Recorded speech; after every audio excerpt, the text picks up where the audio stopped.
Hello नमस्कार, श्री स्वामी समर्थ. तर बघा, दसऱ्याची पूजा चालू आहे. माझा मुलगा बसला आहे तिकडे, सासरी पूजा करते. प्रत्येक वस्त्र लांब बसला आहे गाडीवर, मजा करतो आहे. गाडी स्टँड करून मेन मोठी गाडी घेऊन गेली मिस्टर.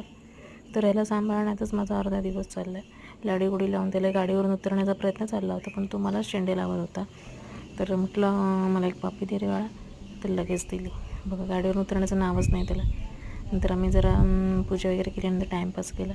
हे बाळ माझं असं इतकं जवळ आहे की त्याच्यावर वेळच जात नाही. तर अंगणात आमच्या खाली जरा अशी पाखरं येतात ती, तर त्यांना आम्ही तो खेळत होता त्यांना दगड वगैरे मारून त्यांच्यावर. तर ती पाखरं पण जसं मी बोलत होतो, हटकत होतो त्यांना, तर ते उडून जात होती. नंतर आम्ही गेलो देवदर्शनाला, स्वामींच्या मठात गेलो सावंतवाडीला. तिथून मग उपरलकडला जाऊन आलो. येताना म्हटलं जरा व्हिडिओ काढूया.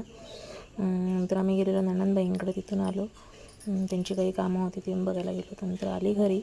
त्याच्यानंतर मी अभ्यास घेतला मुलीचा. हे बघा, रात्र झाली, पप्पा